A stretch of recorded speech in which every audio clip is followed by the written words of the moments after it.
Welcome back to our YouTube channel Machine Master. तो आज हम जा रहे थे एक छोटी सी राइड पे यही पास में, तो सोचा कि वीडियो शूट कर ले। तो आज का ये वीडियो होने वाला है ड्यूक 390 के माइलेज के बारे में, और आरपीएम ये क्या चीज़ होती है। हम हमेशा सुनते रहते हैं कि आरपीएम क्या है। रिवॉल्यूशन, आरपीएम का मीनिंग होता है कि रिवॉल्यूशन पर मिनट, यानी किसी इंजन का एक मिनट में कितना रिवॉल्यूशन होता है उसे हम आरपीएम बोलते हैं। तो कई बाइक्स में आप देख पा रहे होंगे, सुपर बाइक्स में 18,000 तक आरपीएम होता है। निंजा में मेरे ख्याल से कुछ 16,000 तक आरपीएम है, यानी 16,000 उस इंजन की कैपेसिटी है रेव करने की एक मिनट। यही तो आरपीएम का माजरा है। तो अब हम जा रहे हैं फ्यूल अप कराने, क्योंकि फ्यूल लगभग ख़त्म ही हो गए। फ्यूल रेंज 10 km दिखा रहा है शायद, हाँ। फ्यूल रेंज बहुत कम है और जाना तो बहुत दूर है हमें, इसलिए अभी जाकर हम फ्यूल अप कराएंगे। ये गोप्रो का कैमरा एंगल का मुझे कुछ पता नहीं लग रहा है। सेट तो मैं वैसे ही कर रहा हूँ, बट ये कैमरा एंगल पूरा फंस जा रहा है। कभी बाइक आ नहीं रही, कभी रोड आ रहा है, कभी रोड नहीं आ रहा, बाइक का सिर्फ मीटर ही आ रहा है। देखते हैं, अभी माउंट चेंज करेंगे। ये वीडियो एडजस्ट कर लेना, यहाँ से आगे वाले जो वीडियो आएगी वो एकदम प्रॉपर तरीके से आएगी। चिड़िया भी उड़ जाती है मेरे को बाइक को टकरा के।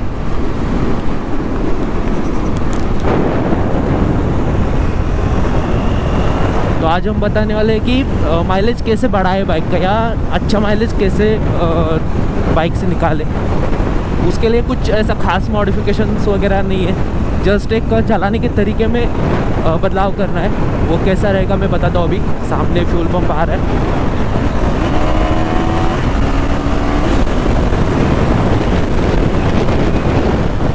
तो अभी फ्लैशर ऑन है, इसलिए हम हाथ निकालेंगे।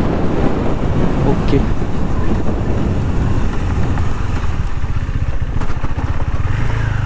अभी टैंक फुल ही करेंगे इधर।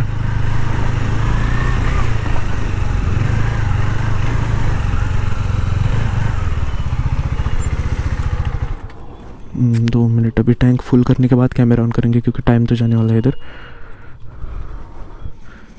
सो अभी हम फ्यूल अप करा चुके और कुछ ऐसी लग रही है हमारी 390। फ़िलहाल 2-3 दिन भी अभी बंद ही थी, वॉश नहीं किया। तो चलिए शुरू करते। ऑन ही रहेगा अभी। ये गोप्रो की सेटिंग्स ऐसा देखना, मोबाइल से कनेक्ट कर ही अच्छी तरह से काम करता है वो, नहीं तो पता ही नहीं चलता चालू है बंद है। कभी वो ऐसे आप बात करते रह जाते हो और कैमरा ऑफ होता है। यार इसी बिली। तो अभी हम करने क्या वाले, माइलेज के बारे में बात करने वाले। तो टैंक हमने यहाँ फुल करा रखा है, आप देख सकते हो। सो 13 लीटर की फ्यूल टैंक कैपेसिटी है 390 की हमारे। अभी ट्रिप कर देंगे हम 0। ओके, और फ्यूल रेंज दिखा रहा है 330 किलोमीटर। सो चलिए बात करते हैं अभी माइलेज के बारे में। तो ये हिसाब क्या है ना, माइलेज क्या होती है, 1 लीटर में आपका इंजन कितनी फ्यूल इकोनॉमी दे रहा है, यानी 1 लीटर में बाइक कितना ट्रैवल कर सकती है। सो ये डिपेंड होता है ज़्यादा से ज़्यादा, जो ज़्यादा सीसी या ज़्यादा टॉर्क वाली, ज़्यादा कंप्रेशन वाले इंजन्स होते हैं वो बेशक कम माइलेज देंगे, क्योंकि वो परफॉर्मेंस इंजन होते हैं। ऐसा है, यानी इनलाइन 4 सिलेंडर जो बाइक्स होती है उनमें 4 सिलेंडर को आपको रोटेट करने के लिए उतना फ्यूल लगता है, इसलिए वो बाइक 10-9 का माइलेज दे देती है। कुछ ऐसे शायद मेरे ख्याल से Z800 जो है वो 15 का माइलेज देती थी, बट अभी वो नहीं मिलती, डिसकंटिन्यू हो गए, रेयर ही मिलती है। Z900 तो बहुत लोगों के पास है, बट Z800 अभी उतनी मार्केट में देखने को नहीं मिलती। तो ये हिसाब है, जितना बड़ा इंजन होगा उतना माइलेज कम होगा। सीसी यानी उस क्यूबिक सेंटीमीटर होता है उस पिस्टन का, तो जितने बड़े पिस्टन्स और जितने ज़्यादा सिलेंडर्स होंगे तो माइलेज उतना ही कम आएगा। तो सिर्फ बात करते हैं हमारी 390 के बारे में, जो कि सिंगल सिलेंडर मशीन है। इसका खाली एक ही सिलेंडर है, हाई कंप्रेशन इंजन है, जो कि रोटेट करने के लिए वैसे देखा जाए तो ज़्यादा पावर नहीं लगती, और वैसे देखा जाए तो ज़्यादा पावर भी लगती है, क्योंकि ये हाई कंप्रेशन इंजन है। हाई कंप्रेशन यानी KTM जो है वो मदर कंपनी है, यानी उसका फेमस थी पहले मोटोक्रॉस बाइक बनाने में। इसलिए मोटोक्रॉस बाइक्स को ज़्यादा टॉर्क है तो इनके पास वो फार्मूला है कि ज़्यादा टॉर्क जनरेट कैसे करें कम सीसी में। इसलिए KTMs को हम टॉर्क मशीन्स या पॉकेट रॉकेट्स भी कहते हैं, क्योंकि वो लॉन्च उस हिसाब से होती है, वो कंप्रेशन उतना ज़्यादा जनरेट करती है। तो बात करें खासकर कि 390 के बारे में, तो वैसे देखा जाए तो बाइक माइलेज दे देती है, यानी ट्रैफिक में या अभी ये खाली रोड है तो छोड़ दो, मैं 40 का भी माइलेज निकाल के दिखा सकता हूँ। अभी फ़िलहाल देख रहे हो यहाँ आइकॉन पर तो 33 का माइलेज दे रही है बाइक। वैसे देखा जाए तो यहाँ 40 का भी मैं माइलेज निकाल सकता हूँ। और माइलेज बढ़ाने की एक आसान सी ट्रिक है। पहली बात तो बाइक मेंटेन करो, यानी एयर फिल्टर चेंज करो वक्त पर, सर्विसिंग वक्त पर कर लो। टायर साइज़ है ना ओवर नहीं होना चाहिए, यानी अगर कंपनी ने रिकमेंड किया है 150 सेक्शन का टायर और आप डाल रहे हो 180 160 का, तो उससे माइलेज ड्रॉप होगा। दूसरी बात कि माइलेज कभी भी पिलियन बिठाकर नहीं निकालना है, यानी क्या होता है ना, हर बाइक माइलेज देती है बॉडी टू वेट और पावर टू वेट रेशियो जो होता है बाइक का, उसके हिसाब से। तो बाइक बनाई इस हिसाब से कि ये कि 1 या 2 बंदे अच्छे से राइड कर ले। और वैसे देखा जाए तो माइलेज निकालना है सिंगल राइडर बिठा के, क्योंकि पावर टू वेट रेशियो तब बैलेंस हो जाता है। तो वैसे देखा जाए तो अभी सिंगल राइडर में हूँ, मेरे पीछे कोई अभी बैठा नहीं है। टायर भी कंपनी ने रिकमेंड किया हुआ है, तो बाइक अच्छा खासा माइलेज दे रही है। अभी 36 का आइकॉन्स पर तो दिखा रहा है, 36 का माइलेज दे रही है बाइक ऐसा है। और वैसे देखा जाए ना तो इतनी सारी बाइक्स है, यामा है, कावासाकी है, तो सबसे ज़्यादा परफेक्ट मीटर जो है मेरे को 390 का लगता है। मैंने इतनी बाइक राइड की हुई, GT कॉन्टिनेंटल, यामा R3 भी राइड की है, फिर निंजा 300 भी राइड की है, बट इतना परफेक्ट मीटर नहीं है किसी का। ये अगर GPS पर भी लगा दोगे ना ये स्पीड, तो कहीं 1-2 का भी नहीं फ़र्क आएगा, करेक्ट दिखाता है 390। तो इसके आइकॉन सब करेक्ट है। अभी देखो कितना माइलेज दे रही है, 39 का माइलेज निकाल रही है अभी बाइक, ऐसा है। तो ये हिसाब क्या है ना, हाँ ये हिसाब है कि 39 का माइलेज अभी बाइक दे रही है। तो ये क्यों दे रही है, क्योंकि हम कर रहे हैं क्रूज़ करना क्या होता है, बाइक को 3 पॉइंट्स होते हैं, 3 पॉइंट्स RPM के 3 पॉइंट्स होते हैं। पहला पॉइंट होता है एक स्वीट पॉइंट जहाँ पर आपका इंजन बिल्कुल स्ट्रगल नहीं कर रहा है, जस्ट एक रिदमिक स्पीड पर मूव कर रहा है, तो उसे हम बोलेंगे बाइक का स्वीट पॉइंट। अभी गियर चेंज करने की ज़रूरत है। तो ये 390 का स्वीट पॉइंट है ना 4000 RPM पर, जहाँ की इंजन इसका पूरा स्मूथ होता है, पूरा फ्री होता है, ऐसा बहुत मक्खन सी मूव करती है बाइक एट सर्टन स्पीड, यानी एक स्पीड मेंटेन कर चलना। हर बार ऐसा गियर बदलेंगे ना, उसे क्रूजिंग नहीं बोलते, ऐसा एक सर्टन RPM और सर्टन स्पीड मेंटेन करके, सर्टन गियर मेंटेन करके जब आप बाइक चला रहे हो तो बाइक बहुत अच्छा माइलेज देने वाली है, उसमें कोई शक नहीं है, ये बात है। तो और दूसरा RPM का, अब हम 3 RPM के पॉइंट के बारे में बोल रहे हैं। पहला पॉइंट हो गया स्वीट पॉइंट, दूसरा होता है मिड पॉइंट होता है वो बाइक का, जहाँ से बाइक अगर थोड़ी रेस दोगे तो स्ट्रगलिंग करना शुरू करेगी। तो इसका मिड पॉइंट है ना 8000 RPM को है। 8000 RPM पर अगर आप चलाओगे तो बेशक रिवॉल्यूशन बढ़ जाएगा इंजन का, जो कि 8000 RPM पर रिवॉल्यूशन चला जाएगा। और उसके बाद आता है रेड लाइन पॉइंट, जहाँ की नहीं क्या डेड पॉइंट बोलते हैं बाइक का, वो है इसका 10,000 RPM, जहाँ बाइक है ना पूरा इंजन का लिमिट ख़त्म हो जाता है, पूरा ऐसा झटके देने लगती है बाइक, रेड लाइन हो जाती है बाइक 10,000 RPM पर।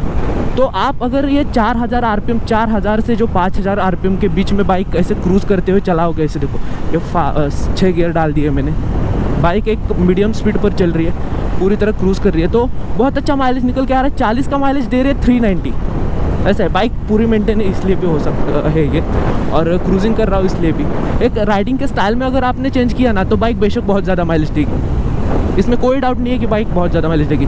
और बात आई ट्रैफिक की, तो बाइक बेशक माइलेज कम देगी, क्योंकि आपको कंटिन्यूसली गियर चेंज करने पड़ते हैं, RPM अप डाउन करना रहता है, तो वहाँ माइलेज कम देगी। बट मैं अभी राइड कर रहा हूँ तो रोड पर मुझे कितनी देर हो गई, एक भी गाड़ी नहीं दिखी अभी, एक वो भी साइड को पार के, मेरे सामने अभी कितनी देर से कोई नहीं आया, ऐसा है। तो अगर आप क्रूजिंग करोगे ना तो बाइक को बेशक ज़्यादा माइलेज देगी, उसमें कोई नो डाउट। और देखा जाए तो 390 एक स्पोर्ट मशीन है, तो इसका या जो स्पोर्ट मशीन आप ले रहे हो, यानी इनलाइन 4 मशीन ले रहे हो, कावासाकी 10R ले रहे हो, या फिर S1000 RR ले रहे हो, RC 390, ड्यूक 390, ऐसी चीज़ें आप अगर ले रहे हो ना, तो आप माइलेज के बारे में सोच रहे हो, ये मुझे कहीं ना कहीं गलत लगता है, ये बात है। फिर से तो चलिए, अभी 5 मिनट यहाँ का काम है, तो चलिए फिर से शुरू करते। यहाँ थोड़ा काम था तो रुक गए थे हम। हाँ, तो बात कर रहे थे हम RPM के बारे में। तो इसी तरह अगर आप क्रूजिंग करते रहोगे तो एक बाइक बहुत अच्छा माइलेज दे देगी। बट वो बात फिर से वही तक आती है कि यार हम लास्ट जनरेशन है जो कि फ्यूल से चलने वाली मशीन यानी डीजल पेट्रोल से चलने वाली मशीन यूज़ कर रहे हैं। मुझे नहीं लगता कि अभी एक 50 सालों में 50 साल के बाद नहीं दिखने को मिलेंगी ये मशीन्स, ये बाइक्स, ये स्पीड, ये थ्रिल, ये थ्रॉटल रिस्पॉन्स नहीं देखने को मिलेगा। अगर इलेक्ट्रिक बाइक आप ले भी लोगे तो यार गियर कैसे चेंज करोगे इसमें, ये शिफ्टिंग का मज़ा कहाँ से आएगा, ये थ्रिल कैसे दे पाएगी वो बाइक। ऐसे रॉकेट की तरह तो नहीं उड़ सकती यार। हाँ, टॉप एंड ज़रूर निकाल देगी। मुझे एक जहाँ तक लगता है कि टेक्नोलॉजी एक ऐसी चीज़ है जिस पर कभी डाउट नहीं लेना चाहिए कि वो होगी या नहीं। डेवलपमेंट बहुत अच्छी होगी ईवी बाइक्स में, कोई बात नहीं है उसकी। वो टॉप एंड भी बहुत अच्छा निकाल लेगी, टॉर्क भी अच्छा निकाल लेगी, बट रह क्या जाता है फिर, जस्ट थ्रॉटल ट्विस्ट करो और वो भागेगी।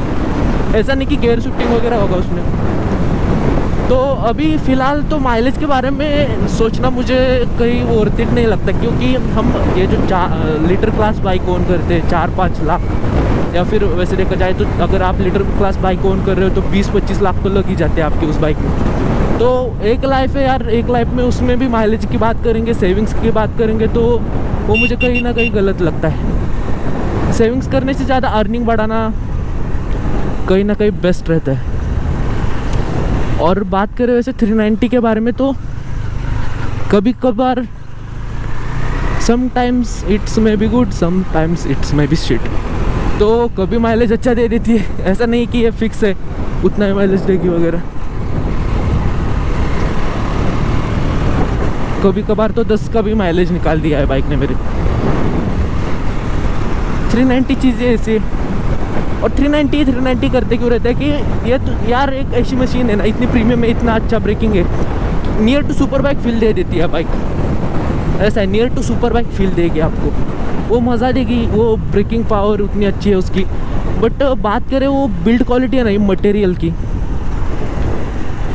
तो हेडलाइट्स का मटेरियल वगैरह है वो बहुत अच्छा है। बट ये जो पैनल्स है ना 390 के, ऐसा है कि हम ओन करते तो बुराई नहीं करेंगे, यानी ज़िंदगी में अगर किसी, ये देखो जीप कितनी अच्छी लग रही है, रोला जमाने के लिए अच्छी है ये जीप्स भी, बट माइलेज 4-5 का ही निकाल देती है वो भी। तो हाँ, बात करें अगर किसी चीज़ से आप कनेक्टेड हो, किसी चीज़ से आप प्यार कर रहे हो ना, तो उसकी बुराइयाँ दिखती नहीं है, या उसकी बुराइयाँ दिख भी रही हो तो आप उसे छुपाने की कोशिश करते हो। ऐसा है, वो लाख बुरी चीज़ हो फिर भी आप उससे प्यार कर रहे हो ना, तो आपको अच्छी दिखाई देगी। तो वैसे बात करें 390 की, तो ये जो पैनल्स है ना, साइड पैनल्स, उनका मटेरियल इतना स्ट्रांग नहीं है।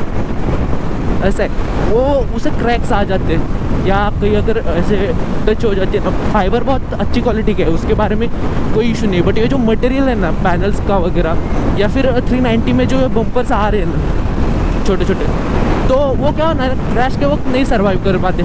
जस्ट इतने बोल्ट्स पर वो टिके होते हैं और बाइक गिर जाती है तो पूरी घिस जाती है बाइक। इसके लिए हमने फ्रेम स्लाइडर इंस्टॉल करवाई है, मैंने खुद ही किए घर पर, अमेज़ोन से मंगाए थे। तो वो कंपेरेटिवली बहुत ज़्यादा स्ट्रॉन्ग है वो कंपनी के बम्पर्स से। और वैसे देखा जाए तो बाकी बाइक में कुछ इशू है ही नहीं 390 के बारे में।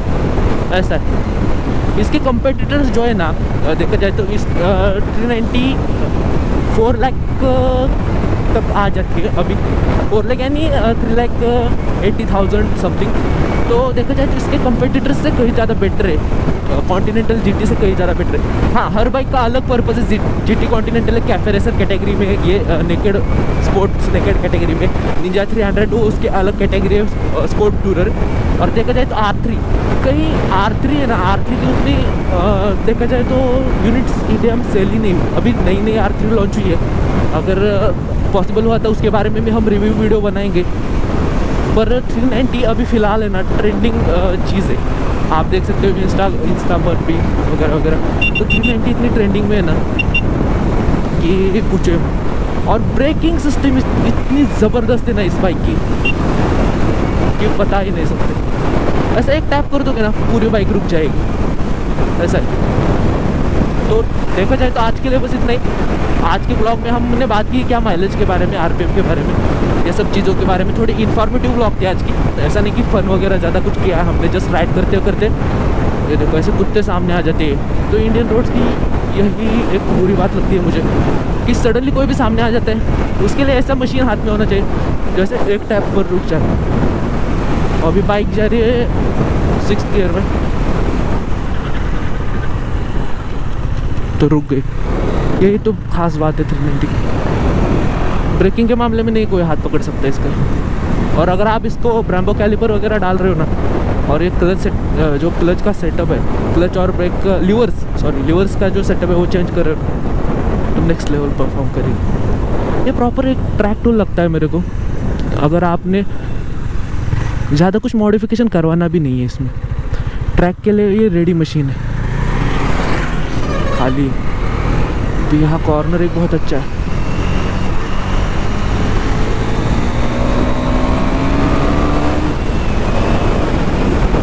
चलिए गाइस, आज के लिए बस इतना ही। मिलते हैं नेक्स्ट वीडियो में।